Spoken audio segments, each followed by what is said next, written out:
a terceira reunião, agora com uma oitiva, da ex-secretária Elisete Araújo, na CPI da Saúde. Antes disso, vamos fazer a leitura da ata. Peço que o vereador Xavier faça a leitura da ata. Pode ser resumida, doutor Xavier, porque trata, inclusive, da gente, nós três aqui assinando, a leitura da ata da primeira reunião, onde teve as ações deliberativas. Ata de instalação da comissão.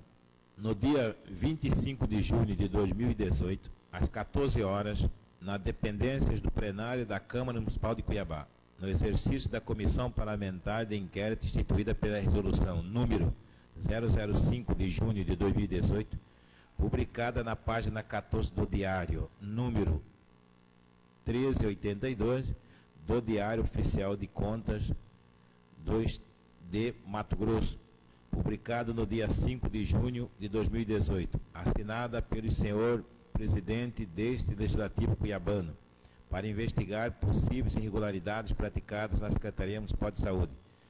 Presentes os vereadores Abílio Júnior, presidente, vereador Dr. Ricardo Saad, relator, vereador Dr. Xavier, membro, bem como os servidores designados para secretariar os trabalhos. Reuniu-se a CPI para tratar da abertura, bem como as deliberações da CPI. Ao longo da reunião, apresentou-se 3 proposituras, contendo as seguintes deliberações. A primeira propositura se dá em relação a vereadores que querem colaborar com a CPI.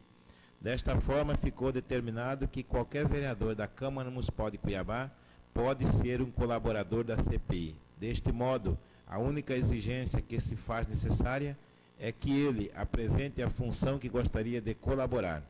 Dentro disso, apresentou-se que o vereador Gilberto Figueiredo será um colaborador em análise de gestão. O vereador Marcelo Bussic será um colaborador em análise de custo em orçamento. O vereador Felipe Velaton será um colaborador em análise de denúncias. O vereador Diego Guimarães será um colaborador em análise jurídica. O vereador Toninho de Souza será um colaborador em análise in loco. O vereador Dilemar Alencar, colaborador em relações sindicais e de servidores. Já acordado com os mesmos, assim sendo, todos os vereadores que tiveram interesse podem apresentar tanto na sessão em plenário, bem como apresentar proposta para ser analisada pela comissão.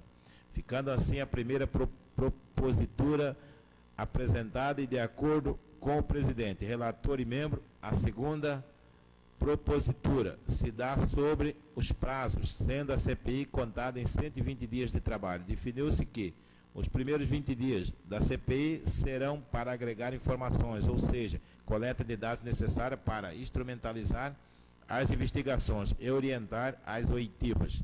Depois dos 20 dias iniciais, reunirão novamente e definiremos as oitivas. O vereador Ricardo Saad concordou com o prazo e salientou que a primeira oitiva deve ser da excelentíssima secretária Elisete, tendo em vista que partiu dela o incentivo a fiscalizar a Secretaria Municipal de Saúde. O membro vereador Dr. Xavier concordou com o prazo e a propositura apresentada. A terceira propositura se dá a respeito da lei número 12.527/2011, que regulamenta o direito constitucional de acesso às informações públicas.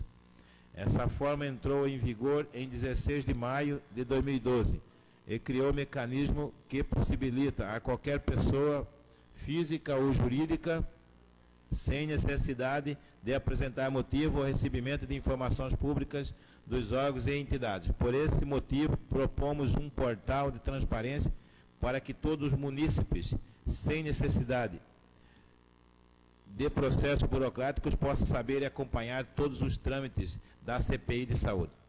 Desde que o município e Câmara Municipal, de acordo com o relator e membro, os mesmos só orientaram a não perder o foco da CPI, sendo apresentadas as 3 proposituras. O presidente, relator e membros estiveram de acordo. Nada mais havendo a tratar, encerrou-se a presente reunião, determinando o senhor presidente que seja feita a atuação dos documentos, bem como a lavratura da presente ata, que vai assinada por todos os membros. Vereador Abílio Júnior, presidente. Vereador Ricardo Saad, relator. Vereador Dr. Xavier, membro. Alguma propositura em alteração à ata ou concorda com a ata, doutor Saad? Não, está tudo correto, sem alteração nenhuma. Então eu assino aprovando a ata, o doutor Xavier já assinou aprovando a ata, doutor Saad.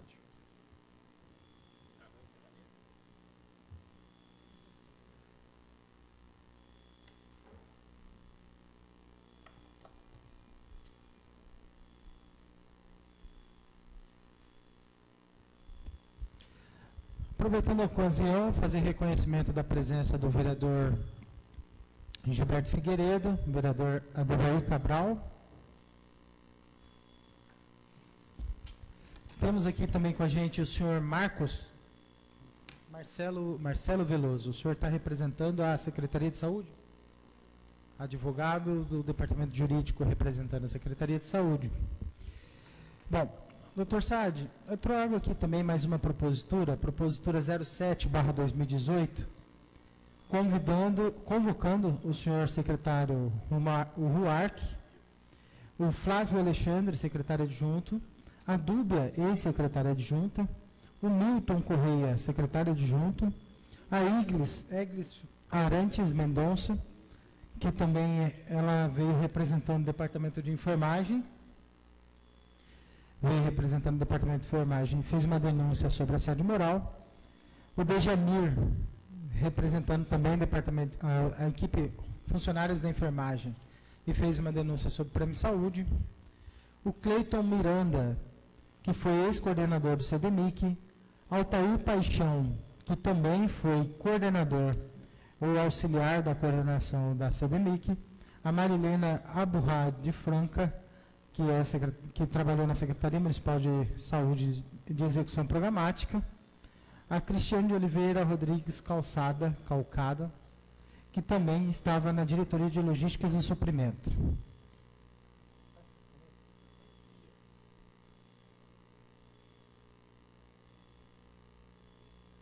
As pessoas que estamos convidando aqui, elas são direcionadas à administração direta, na parte de cima da diretoria, e também relacionadas à questão dos medicamentos, em questão ao CDMIC, Centro de Distribuição de Insumos e Medicamentos.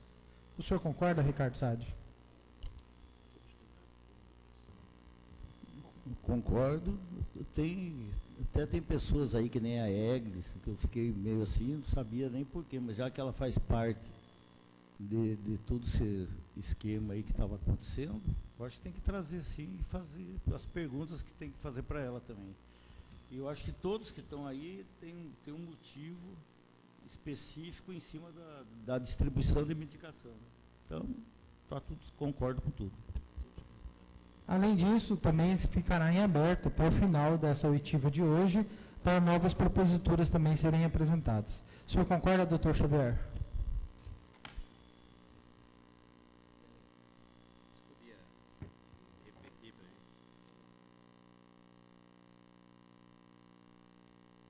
Senhor presidente, só uma pergunta, essa propositura partiu da presidência da CPI ou dos três membros? Só para fim de esclarecimento, qualquer um dos três membros podem fazer proposituras. Nesse caso, eu, como presidente da CPI, faço a propositura apresentando e já tenho a aprovação do Dr. Ricardo Saad e aguardo a leitura e a assinatura aceitando ou sendo contrário do Dr. Xavier.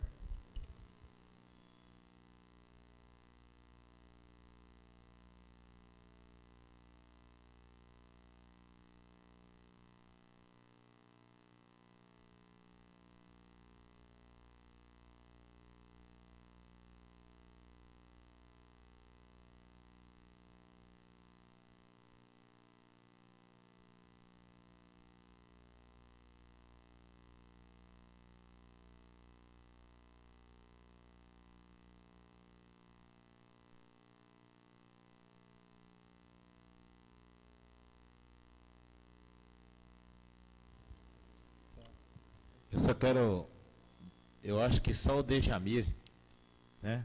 Até em relação ao prêmio, nós sabemos que, eu só não concordo aqui com a Eglis ainda, eu acho que ela não participou da reunião onde na gestão passada foi, Abelho, com o ganho que a categoria teve, e foi o próprio, inclusive eu até gostaria do Dejamir, que quem retirou na época o prêmio Saúde, e que muitos de nós, até eu mesmo, inclusive, sem conhecimento, quis acusar a secretária Elisete na época, mas na verdade foi um acerto que houve em junho, na questão, quando houve um aumento, um ganho da categoria, né, incluindo dentro do PCCS, e o próprio sindicato, eu tenho o papel onde tem a assinatura do Dejamir, dito enfermeiro, eles assinaram para abrindo mão do prêmio saúde. E quando mudou a gestão, eles foram em cima, fazendo inclusive movimento em frente ao ponto-socorro, dizendo que a secretária Elisete que tinha retirado o prêmio saúde. E nessa época, inclusive, estive na secretaria e foi bem, Dejamir nem apareceu, então não estava jogando, às vezes, com clareza, e acusando, inclusive, a gestão atual de ter retirado o prêmio. E a secretária Elisete, dentro dessa tratativa com a Procuradoria-Geral, Ministério Público e Sindicato, eles ganharam em maio um avanço dentro do PCCS deles e ainda até eles adequarem esse prêmio que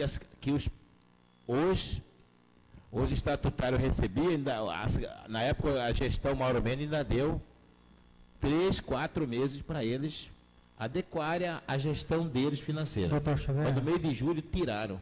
Então eu acho que a Eglis, ela não participou desse movimento. Eu gostaria, se possível, né? Deixa ela assim que ouvir o Dejamir, e se for necessário, ela vir na sequência. Se vai ficar 2 da mesma área, pode um divertir. Não, só justificar para o senhor, nós vamos ter ainda a oportunidade, até mesmo de perguntar para a secretária Elisete como que procedeu essa situação na época, mas dentro da fala do Dr.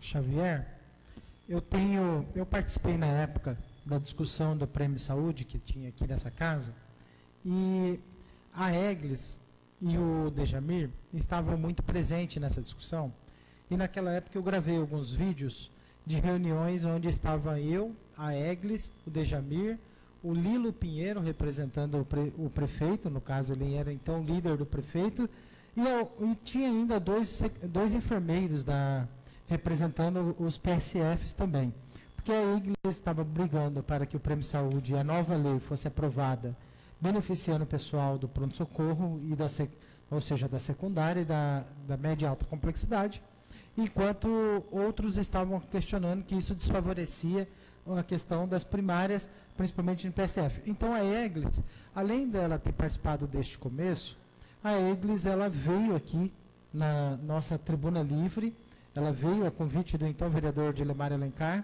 Na tribuna livre, a Eglis fez uma denúncia sobre assédio moral, do qual também está anexado no ato dessa CPI.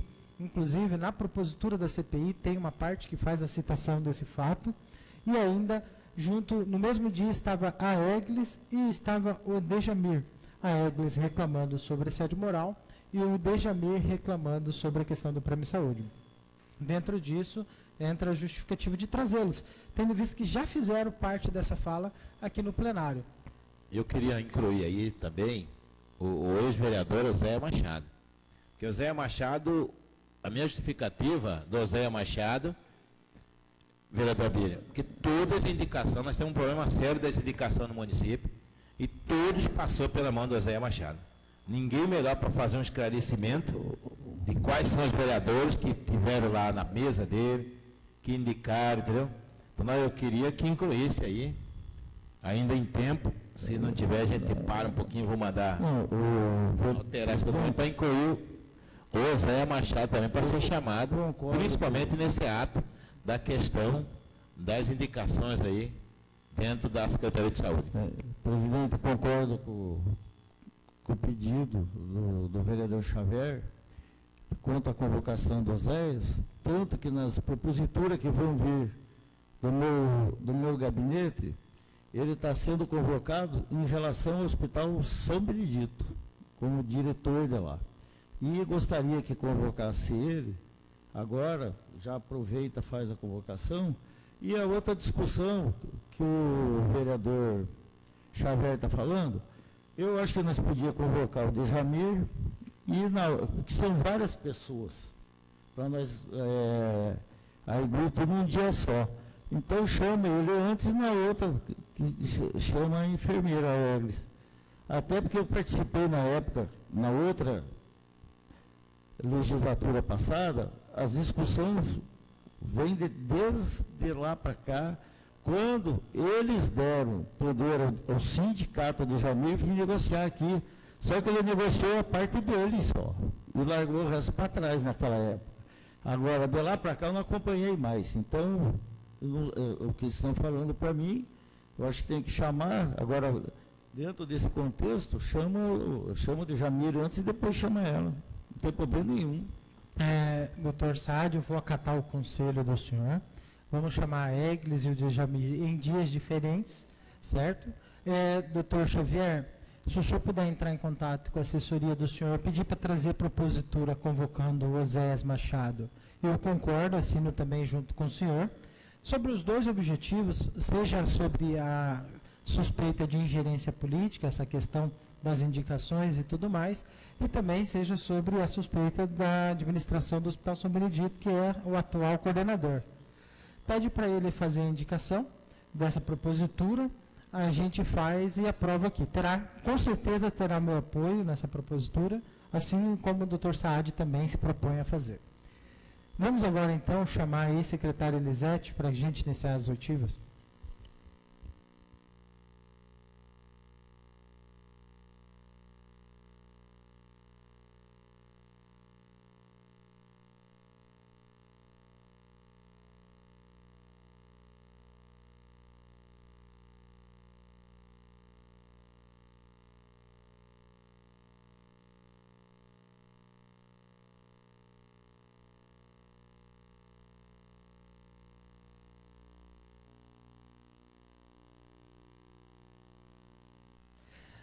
Bom, seja bem-vinda, Elisete. Para deixar claro, Elisete Lúcia de Araújo, ex-secretária de Saúde do município de Cuiabá. Elisete Lúcia de Araújo entrou como secretária no início da gestão do então prefeito Manuel Pinheiro, no início do mês de janeiro de 2017. Só contextualizando, a ex-secretária Elisete, além de ter sido ex-secretária da pasta, uma das coisas que atrasa aqui até este local é o fato dela ter apresentado uma carta de demissão junto com 13 outras pessoas que alegaram alguns dos motivos pelos quais elas não poderiam permanecer ou dar continuidade dentro da administração direta da Secretaria Municipal de Saúde. Farei uma leitura rápida de sua carta, só para contextualizar. Não a nós, que nós já sabemos a ciência dela, mas quem está nos acompanhando, tanto pela internet ou quem nos acompanhará por outros meios. Carta da ex-secretária de Saúde, Elisete Lúcia de Araújo, ao então prefeito Emanuel Pinheiro. Excelentíssimo senhor prefeito, o conceito clínico de saúde pública define o termo como a arte e a ciência de prevenir doenças e prolongar a vida, possibilitar a saúde e a eficiência física e mental através do esforço organizado e coletivo da equipe. Isso envolve uma série de medidas adequadas para o desenvolvimento de uma estrutura capaz de proporcionar a todos os indivíduos de uma sociedade a condição de saúde necessária. Fazer uma gestão eficiente é um dos principais desafios da gestão pública. O gestor lida com situações bem distintas. Saúde pública requer capacidade técnica e operacional de todos os envolvidos no processo de cuidar. Diante desse desafio, é preciso encontrar meios para tornar o trabalho mais eficiente, o que requer uma equipe coesa, com os mesmos objetivos e metas, a serem alcançados, não esquecendo o compromisso maior, que é aliviar a dor do outro. Compreender e, principalmente, gerir um sistema de saúde que apresente aproximadamente 456.363 atendimentos mensais são tarefas desafiadoras, que exigem comprometimento e determinação, pois a Secretaria Municipal de Saúde é um instituto extremamente vulnerável, dadas as peculiaridades. A resposta a esse desafio está em restabelecer a coerência entre a situação da saúde e a forma de organização do sistema de atenção à saúde, acelerando as mudanças necessárias que levem à conformação de um sistema integrado que opere de forma contínua e proativa e que seja capaz de responder com eficiência, efetividade, qualidade e modo equilibrado. O compromisso com a pessoa que sofre pode ter, ao mais, diversas motivações, assim como o compromisso com os cuidadores e destes entre si. Nesse sentido, humanizar o sistema de saúde de Cuiabá implica numa rede lógica a partir da dignidade e ética da palavra, do respeito, do reconhecimento mútuo e da solidariedade. Existem diversos fatores que atualmente vêm impactando o desenvolvimento da Secretaria Municipal de Saúde. Tem nos impedido de avançar principalmente a falta de recursos financeiros, que, aliás, essa crise que estamos vivenciando é a mais grave e acentuada dos últimos 10 anos. Ademais, convém esclarecer que o orçamento contingenciado tem nos impedido de operacionar as ações administrativas de forma célere, como exige uma Secretaria de Saúde, em que cada segundo é decisivo para salvar vidas. E também precisamos contar com profissionais técnicos contratados e comissionados mais qualificados para atuar na área da saúde. Para mudar uma realidade de saúde pública e seus respectivos indicadores de saúde, são necessários investimentos de médio e longo prazo, tanto em recursos materiais como profissionais comprometidos de fato com a saúde da população cuiabana. Nesse sentido, temos buscado as medidas e estratégias para que possamos, de forma coerente, restabelecer a saúde pública no município de Cuiabá. Porém, diante de todo o contexto em que estamos vivenciando no decorrer desses 14 meses e mediante do pedido feito por Vossa Senhoria para, dentro do prazo de 30 dias, buscar entendimento harmonioso com o secretário adjunto de Assistência à Saúde, Sr. Milton Correia, nos manifestamos que, após diversas tratativas ao longo deste período, em busca do comprometimento, parceria e envolvimento com o programa de governo do Emanuel Pinheiro, por parte do mesmo, entendemos que não será possível sustentar essa situação, embora estejamos preocupados com o reflexo que esta situação está causando à gestão como um todo, e principalmente a imagem do chefe executivo municipal. Em prol da saúde pública de Cuiabá e em respeito à escolha dos nossos nomes à frente da sua administração, colocamos nossos cargos à vossa disposição. Elisete de Araújo, secretária de Saúde; Adriana Aleixo, secretária adjunta de Gestão; Dúbia Beatriz de Campos, secretária adjunta de Planejamento; Arlete Maria de Sá, assessora de Planejamento; Fernanda de Laurentes, assessora técnica-chefe de gabinete; Benedito Oscar Fernandes, diretor de Vigilância em Saúde; Cláudia Rodrigues Assunção, diretora administrativa financeira; Flávio Eduardo Barbosa Souza, diretor técnico de atenção secundária; Larissa Raquel Kimel, diretora de atenção básica; Mailu Romero Obice, diretora técnica do pronto-socorro; Zamara Brandão, diretora técnica de gestão; Marinese de Araújo, coordenadora especial de assistência de controles e avaliações; Mônica Jabur de Souza, coordenadora especial de rede assistencial administrativa; e Elisete Ferreira de Souza, coordenadora especial da rede assistencial administrativa do pronto-socorro. Ex-secretária Elisete, ou a partir do momento Elisete de Araújo. Essa carta, você reconhece a existência dessa carta e a publicação dela ao então prefeito municipal de Cuiabá? Bom, primeiro, boa tarde a todos aqui presentes, né? Quando me perguntaram, você vai por convocação, eu disse, né? por convite, por convocação. Por quê? Eu sou, acima de tudo, servidora pública, cidadã e militante da saúde pública. Esclarecendo, primeiro que essa carta ela não era para ter se tornado pública, né? Era uma carta endereçada ao prefeito, no sentido de dar resposta a uma angústia dele, porque também a gente vivia naquele momento a crise. Foi exatamente um dia depois de eu ter ficado 3h30 conversando com vocês sobre a crise de medicamento, a crise de saúde, de todos os dias eu amanhecer às 5h da manhã e dormir à meia-noite, levando pancada nas redes sociais, né? De fotografia, de falta disso, de histórias montadas, de histórias remontadas, de fakes, né? E essa equipe que assina é uma equipe de sanitaristas, de servidores públicos, né? Das diversas áreas. Então, a gente fez a carta ao prefeito, a partir de uma reunião onde ele também expunha as angústias, porque ele é cobrado, foi ele que fez a proposta, né? É ele que é cobrado da população. E ele, com toda razão, nos cobrou da equipe providências, né? No sentido de resolver. Um dos problemas era, o que é dito aí, que não tem como eu esconder, né? Nem tem por que esconder, era o conflito na equipe, na direção do rumo da saúde.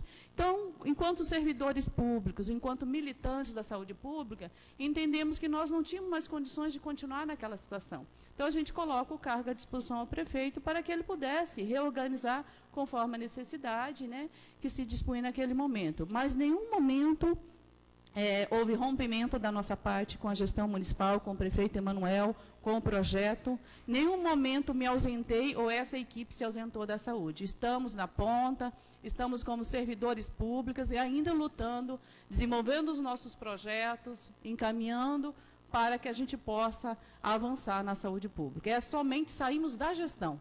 Não da condução da gestão, melhor dizendo. Não saímos da gestão e não saímos da saúde pública. Então, só esclarecendo, Abílio. Isso retoma, inclusive, a última pauta que eu tive com vocês aqui, né? Onde o cenário permanece o mesmo. Que cenário é esse? Volto a dizer, nós vivemos um cenário que é o mesmo, onde o Estado, na época, tinha um passivo de quase 60 milhões conosco de dívidas, né, que nós apresentamos até o relatório para vocês, e o município devia em torno de 50 milhões para os fornecedores, dentre eles fornecedores de medicamento, né, prestadores de serviço e tal. Hoje eu até conversava com um colega para saber qual é a situação. Não mudou muita coisa. Nesse período o Estado repassou 25 milhões, né, entre a minha saída em março e agora, o mês de julho, 25 milhões. Mas 25 milhões com a demanda que tem em Cuiabá não resolve o problema, né? E aí, então, continua um passivo de 48 milhões para receber do Estado e o município permanece ali com uma dívida oscilando entre 50 milhões. Isso quer dizer que o fornecedor não entrega o medicamento na data certa, que você tem que comprar a conta-gota conforme a sua disponibilidade orçamentária e financeira. Os problemas permanecem. O que a gente conseguiu avançar, e quando eu digo a gente, mais uma vez reforçando, nós não saímos da gestão, nós não rompemos, nós não temos esqueleto no armário para apresentar aqui, né? Nós estamos discutindo um problema que vem ao longo dos anos. Então, na época, nós colocamos para vocês que estávamos finalizando um pregão, por exemplo, né, que nós tínhamos planejado ele na ordem de 130 milhões, já pensando no novo pronto-socorro, nas UPAs, etc. e tal. Desse pregão foi concluído e homologado no mês de maio 65%. 35% permaneceu deserto, ou seja, 200 e poucos itens ainda não conseguiram ser comprados.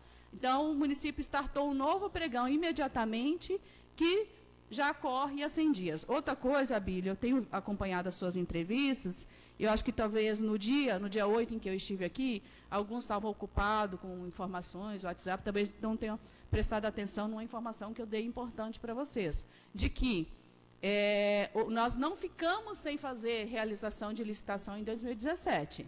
Eu expliquei, naquela época ainda apresentei um slide para vocês com um cronograma, que inclusive deve estar gravado, onde nós tínhamos um pregão em andamento de 2016, deixado pela gestão, né, do falecido Ari. Nós demos andamento nesse pregão em janeiro, para dar continuidade pela urgência que ele necessitava. Em fevereiro ele foi aberto e homologado entre maio e julho também. Só que esse pregão, ele não tinha totalidade dos itens necessários, dentre eles antibiótico, né? Então, o que é que a gente fez? Por quê? Porque uma ou duas só pessoas que planejavam. Quando uma ou duas pessoas planejam dentro de gabinete, você corre o risco de errar muito. E como eu estava numa equipe que orientava nacionalmente a questão da política de assistência farmacêutica, a gente procurou fazer diferente. Então, nós começamos um processo de planejamento desde a equipe na atenção básica. Tá? Como eu disse para vocês, foi mais de 100 dias de planejamento. Então, eu até disse isso, vocês podem pesquisar na imprensa nacional. Um pregão de medicamentos e insumo, ele não fica pronto em menos de 270 dias. Tá? Então, só para esclarecer. Então, nós não rompemos com a gestão, era a crise financeira que nós enfrentávamos, né? E que continua enfrentando, que não é Cuiabá, é o governo do estado de Mato Grosso, é o Ministério da Saúde e é principalmente as capitais, onde há concentração de pessoas, sobretudo onde há uma crise, com fechamento de hospitais no interior e de serviço. Você afirmou, agora há pouco, que vocês, essa equipe que assinou junto com vocês, essa equipe não deixou a gestão do então prefeito Manuel Pinheiro. Contudo, boa parte das pessoas dessa equipe não retornaram às atividades. Algumas dessas pessoas, elas foram exoneradas e não retornaram para os seus cargos. É porque e nem elas para nenhum são, outro. vereadora, elas são servidoras estaduais, muitas voltaram para a sua função de origem no estado. Tá? São servidoras da saúde ou de outros órgãos do estado e voltaram para as suas origens, né? Mas algumas permanecem. Não, eu faço. Só para deixar claro para o doutor Xavier, assim como os mais pares, eu, como presidente, faço primeiras perguntas, aí depois abro a pergunta para as outras pessoas também, tá bom? Vamos lá. A gente já leu a sua carta, a gente fez um breve relato sobre ele, a gente falou sobre o conceito clínico de saúde pública, que é a arte e eficiência de prevenir doenças e prolongar a vida. E aí a gente tem algumas perguntas. Não foi possível prever a falta de medicamentos? Prever é possível, mas você não pode ir ali fazer um documento e comprar na empresa seguinte, existe um processo. Que processo é esse?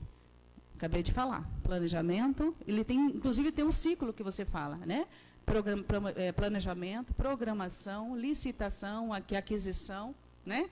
Empenho, orçamento, pagamento, né? Que se você não pagar, ela não entrega a próxima remessa. A gente não compra de uma vez, a gente compra parcelado, porque não tem disponibilidade orçamentária e financeira para isso. Agora, não tinha como a gente prever um aumento em 45% da demanda, isso não. Por quê? E isso a gente provou para o Tribunal de Contas, isso é oficial. Se você olhar no sistema de informação hospitalar e no sistema de informação ambulatorial, que são os sistemas oficiais do Ministério da Saúde, vereadora Abílio, que acompanha o atendimento, né?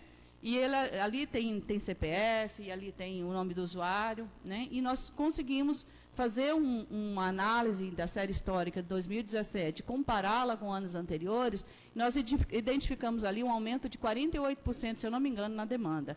Então, assim, não é possível isso você prever. Por que isso aconteceu?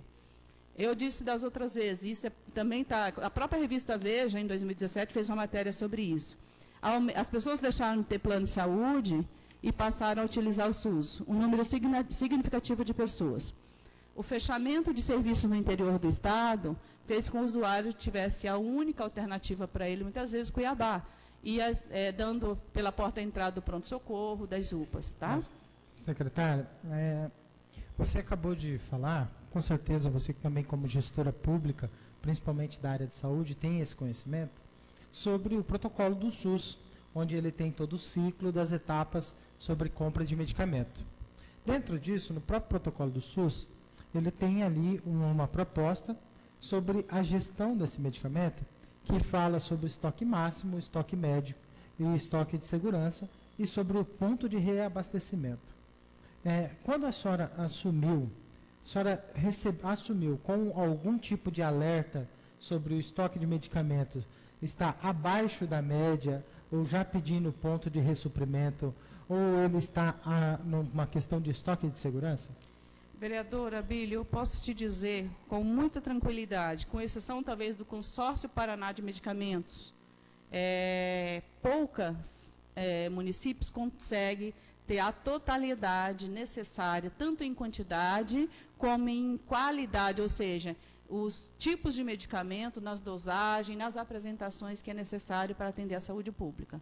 Então, o que eu quero dizer com isso? Em 2016, nós recebemos um estoque de medicamento, só que não na quantidade que nós precisávamos e não nos tipos que é necessário para o SUS. Então, muitos antibióticos não tinham, muitos xaropes não tinham.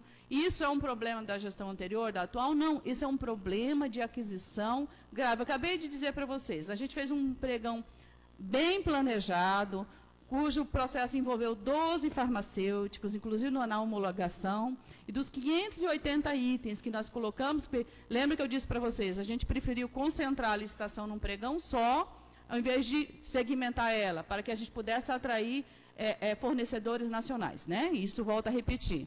Só que mesmo com tudo isso, nós conseguimos só 64%. Ou seja, quase 36% não foi homologado. Mais de 200 itens não conseguiu ser homologado. O que acontece? Vai haver um desabastecimento desses, porque a quantidade que tem ali não vai suprir. Para você startar um novo pregão, vai ser novamente aproximadamente 200 dias, entendeu? Então, assim, não é tarefa fácil. O que é que a gente fez de diferente na gestão anterior, que talvez tenha agravado um pouco mais essa crise e ela saiu para a imprensa? Foi a gente não aceitar mais a permuta de medicamentos. O que é essa permuta de medicamentos? Um fornecedor tem uma ata de registro de preço comigo de 10 milhões e eu pegar com ele o que eu preciso, só que ele registrou ali de pirona, antibiótico. Nós entendemos, inclusive com orientação do Tribunal de Contas, com orientação de consultores nacionais, que não é uma alternativa segura para o gestor da saúde, para o prefeito, trabalhar dessa forma. Como é que eu vou ter um controle de estoque se eu dar entrada no medicamento diverso daquele que eu recebi? Mas você então, tem alguma apresentação de proposta de permuta? Você recebeu alguma proposta de permuta de que você possa comprovar ela? Não, é uma prática que existia. O fornecedor tinha tal... Não, aí é um processo, por exemplo, o TCU esteve aqui em fevereiro de 2017 e apontou isso. Tá. Entendeu? O TCU teve em fevereiro de 2017 e apontou essa situação. E é claro, com os técnicos a gente sabe, era por má fé? Não, não era por má fé. Era por necessidade, só que não é uma prática segura, né? Como a gente está informatizando e a gente trabalhou na ótica de que todo o estoque da farmácia central tem que ser informatizado, ele tem que dar entrada no sistema e dar saída com o endereço. O que é saber? O quanto saiu para quem saiu, né? O prefeito tomou uma decisão importante, foi, por exemplo, ter a direção hoje da central, uma pessoa técnica, que é uma pessoa que já trabalhava conosco, que hoje está como diretora, que é uma farmacêutica com qualificação em gestão pública, né? Então, assim, eu acredito que a partir disso a gente consiga avançar. Mas, mesmo assim, não se consegue comprar, por 2 motivos. Primeiro, volto a dizer, porque não teve êxito no pregão na totalidade e porque estamos devendo ainda. Não temos orçamento suficiente e não temos dinheiro suficiente para pagar. Nós ainda temos um passivo para receber. Tá? Tá bom. O prefeito, durante esse período de falta de medicamento, ele falou que, ele alegou que não entendia como que se gastava tantos milhões em medicamento e esses medicamentos sumiam praticamente de um dia para o outro. Ele alegou isso em uma de suas entrevistas. E alegou dizendo que ele suspeitava de um esquema, porque ele não conseguia compreender o tanto do valor gasto e o sumiço desses medicamentos. Após a declaração do prefeito num jornal, que inclusive está anexado no relatório para o relatório da CPI, após a entrevista do prefeito, foi aberta alguma sindicância para entender se havia ou não algum tipo de esquema ou o motivo desse sumiço? Então, na época, antes de tudo isso acontecer, nós já tínhamos solicitado. É por isso, mais uma vez, reforço, Abílio, porque a gente não permitiu mais a troca de medicamentos, porque quando você troca, fica difícil você acompanhar um estoque e a veracidade do que entrou e saiu, né? A gente passou a exigir e a trabalhar na ótica da informatização. Por quê? Porque eu tenho que dar entrada no sistema de quanto medicamento que eu recebi e para onde saiu. Inclusive, a gente tem que avançar para quem saiu, né? Então, deu entrada 1.000 antibióticos de amoxicilina, se ele não tem mais estoque, ele tem que dizer para quem que ele foi, para qual criança, para qual adulto, em qual unidade mas foi dispensado. aberta uma sindicância? Foi aberto. Essa auditoria está sendo conduzida, inclusive, pela Controladoria Geral do município, e nós também encaminhamos alguns processos internos. Agora, se foi conclusa, eu não tenho como te responder isso. Tá bom. Mas você sabe dizer se era prática comum no seu período a compra com dispensa de licitação em regime de urgência após esse problema? Como eu disse para vocês da outra vez, e volto a repetir, nós fizemos uma dispensa, que foi aquela de 5 milhões que eu apresentei para vocês, que ela se deu entre julho e agosto, eu não tenho a data precisa, de 2017, né? E aí, como teve um aumento da demanda e a gente não conseguiu o pregão em tempo hábil, e diante da crise que se estabeleceu, do aumento da demanda do pronto-socorro, da falta de material, e como na minha decisão de não recuar, né, de não permitir mais a troca de insumos ou de medicamentos, nós começamos a planejar um emergencial, que eu até chamei a imprensa e disse que nós íamos resolver daquela forma. Deixamos o processo de planejamento, daí eu saí da gestão, não sei dizer se houve ou se aguardou o próximo pregão. Tá? Nós solicitamos à DELC a lista de todas as licitações e as dispensas de licitações que foram feitas pela Secretaria de Saúde. Entre elas, uma chamou muito a nossa atenção, a número 128675/2017, que foi encaminhada para a gente pela própria DELC, que está na própria planilha, anexada também ao procedimento da CPI, que fala de uma licitação, numa dispensa de licitação, regime de emergência, dispensa de licitação de R$30 milhões ocorrida e finalizada pela DELC para a compra de insumos e medicamentos hospitalares. Como eu disse, essa é a mesma que eu anunciei. Falei para vocês no dia que da audiência 8 de março e chamei a imprensa e disse que íamos resolver dessa forma. Se ela foi conclusa e se ela foi adquirida, eu não sei dizer. Eu vi que vocês convocaram o secretário Flávio, com certeza ele vai poder dizer se foi adquirida na totalidade, né? Então, hoje, eu não tenho informações para dizer que se aquilo que eu comecei foi concluso. Mas na sua gestão foi solicitado essa Foi dispensa? solicitado diante disso que eu falei para vocês. Nós tínhamos falta de insumos e medicamento e precisava resolver. Não daria tempo de concluir o próximo pregão. O que é que nós fizemos? Conversamos com o Tribunal de Contas do Estado, eu tive pessoalmente com a equipe no Tribunal de Contas do Estado, falamos com os técnicos, né? Falamos no Ministério Público, reunimos na época com 3 promotores de justiça, né? Para a gente trabalhar essa questão da aquisição de medicamentos. Tá, ok. Nós temos algum tipo, ou tínhamos alguma dificuldade em pagar os fornecedores de medicamentos? Com certeza. Acabei de passar, né, mas volto a reiterar. Nós temos um déficit tanto orçamentário, que não nos permite empenhar tudo, por isso que faz registro de preço, que vai empenhando conforme você tem condições, e nós temos um passivo que vem aí. Volto a repetir. A dívida que nós tínhamos na época, quando eu deixei a secretaria, era de aproximadamente 60 milhões, 50 e poucos milhões, arredondando 60.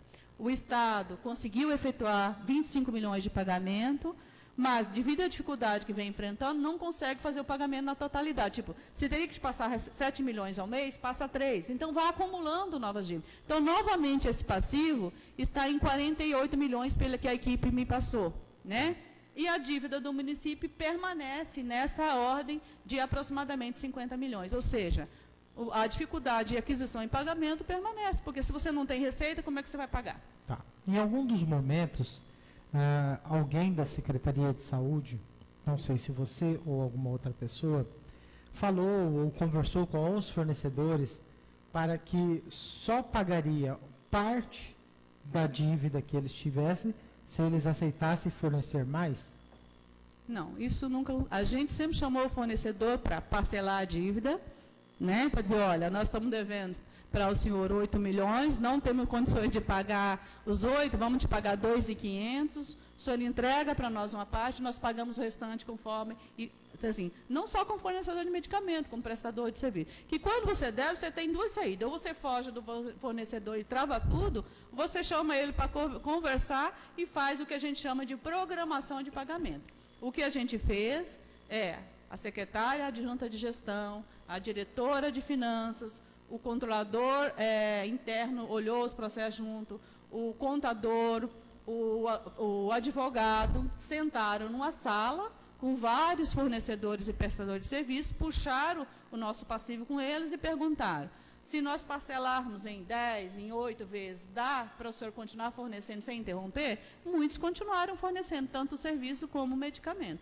Outros não, né? Mas é uma saída para a gestão quando ela não tem o dinheiro para pagar. Mas os que não continuaram fornecendo, eles aceitaram parcelar a dívida e receber essa dívida parcelada? Alguns, sim. Alguns, sim. Agora, de lá para cá, eu não sei te dizer, vereadora Abílio. Até o mês de março, alguns aceitaram e voltaram. A gente pagou uma parte e ele voltou a entregar. Outros não. Por isso que a gente conseguiu abastecimento de alguns produtos e não entrega de outros. Após essa afirmação, é possível a gente entender que os pagamentos de alguns fornecedores, tanto de insumos quanto de medicamentos, também ocorria fora da ordem cronológica? Não. O que nós conversamos é assim: a gente tinha prioridade. Primeiro, a gente buscava pagar os prestadores de serviço que tinham questão de salário, por exemplo, o prestador de serviço de limpeza, lavanderia, alimentação. Por quê? Porque tem a ver com salário. Se a gente não passa ele não consegue pagar quem trabalha lá na limpeza do hospital, etc. e tal. Então, só que a gente não conseguia pagar na totalidade. Então, nós procurávamos tentar, tipo, 50%, 40% daquilo que a gente tinha conforme a disponibilidade financeira. Mas a ordem de pagamento ocorria fora da ordem cronológica? Mas o que é a ordem cronológica, A vereador? partir do Porque momento que... é o momento que eu recebo o dinheiro.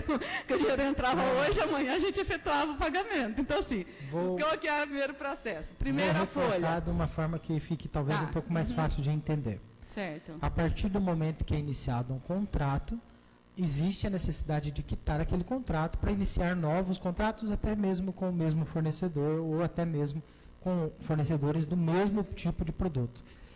É possível afirmar que a prioridade para o pagamento era para aqueles que financiavam?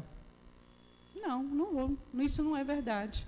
Por quê? Não. Nós temos prioridade no pagamento, como eu disse para você. Primeiro, para aqueles onde depende dele receber para cumprir com salários, que é serviço de limpeza, lavanderia, alimentação e outros, né? Na sequência, nós inclusive organizamos a nossa agenda. Então, aqueles que eram primeiro... Porque só é possível fazer assim, vereador, quando você tem dinheiro para pagar todo mundo. Ai, não, eu pago tudo que lhe deve para depois eu fazer novo contrato. Quando você tem dinheiro para cumprir, você deve 50 e tem 50 para pagar, isso é possível. Quando você deve 100 e tem 30 para pagar, isso não é possível. Então, você tem que traçar uma estratégia para pagar um pouco para todos, priorizando nessa situação quem precisa e que tem ação continuada. A gente até chama de ação continuada, né? Por exemplo, se parar a limpeza do pronto-socorro, vira um caos. Mas se a lavanderia parar, vira um caos. Mas nas questões de medicamentos e insumos, Certo. foi pago fora da ordem cronológica, ou seja, pagou, de repente, a pessoa que fez o terceiro contrato antes do que fez o primeiro, pagou aquele que entregou por último antes daquele que entregou o primeiro? É essa a pergunta. Não, primeiro havia assim, pagamento fora da ordem cronológica? Não, a ordem cronológica você paga, primeiro entrega para depois você pagar. Agora, se um fornecedor fala, não, se eu preciso de tal produto, mas se eu não receber 100%, como aconteceu, eu não vou fazer a entrega. Você vai tentar pagar, então, aquele que tem um produto similar para você manter, né? Mas, se você olhar o nosso controle lá, nós pegamos a lista da dívida e colocávamos 40% ou 30%, né? Para todos.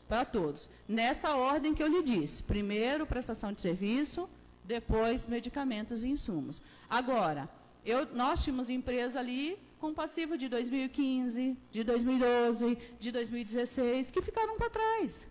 Isso ocorre por quê? Algum problema a empresa não tinha, por exemplo, às vezes na hora de pagar ela não tinha a certidão, né? Ou por algum outro motivo. Então, são várias situações. E esse passivo está lá. Se você olhar, tem o resto a pagar de 2016. Tá. Entendeu? Então, assim, Dizer que, não, paga primeiro tudo de março para depois pagar o de julho, isso não ocorre com gestão nenhuma. Você paga de acordo com a prioridade na continuação do serviço, né, na entrega ou na urgência que você tem daquele produto. Só seria possível fazer isso se a gente tivesse uma receita de acordo com a despesa. Tá. Nós recebemos algumas denúncias que alguns fornecedores recebiam logo assim que pagavam, que entregavam seus produtos.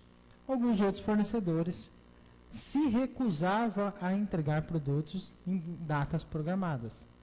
E alguns outros fornecedores, eles entregavam seus produtos e depois ficavam um longo prazo tentando negociar o pagamento desses produtos. As 3 situações são denúncias que nós recebemos. Você pode denúncias tem muito, mas aí a pessoa tem que provar, vereador, né? Agora, por exemplo, a gente tem um empresário em Cuiabá que às vezes ele queria receber antes de entregar. Eu falo, não. Ele queria atravessar a nota, receber para depois ele entregar. Negativo. Eu não vou fazer isso. Como é que eu vou aceitar que a equipe dá uma ordem de entrada num produto, liquida ele, eu pago para depois a mercadoria entrar? Não, não vou fazer isso jamais, entendeu? Então, esse empresário, que eu tenho nome e endereço, mas não vou dizer aqui, mas para o promotor de justiça eu já citei, tem essa prática. Aí ele sai denunciando para todo mundo que os outros recebem e ele não. Se você olhar, ele praticamente não tem dívida, porque ele também não entrega. Você recebia esse tipo de pressão? Sim, com certeza. E aí, na reunião que nós tivemos com o promotor, a gente colocou essa situação muito bem clara. Tá. Eu tenho que te fazer essa pergunta, mesmo sabendo que sua resposta, de repente, não seja direta, mas pelas denúncias que a gente recebeu. Você sabe dizer se havia taxa de retorno da venda de medicamentos e insumos? Se eu soubesse, eu seria a primeira a denunciar no Ministério Público. Eu não trabalho com essa prática. Tá, ok, obrigado. Então, assim, pedi até, tem pessoa que tem filmado, eu falei assim, não, se você me trouxer, você vai junto comigo para o Ministério Público. Então, ou você traz com a ideia de denunciar, né, ou que aí a gente vai sair daqui, porque eu já fiz isso, eu já fui gestora anterior e levei para o Ministério Público situações como essa.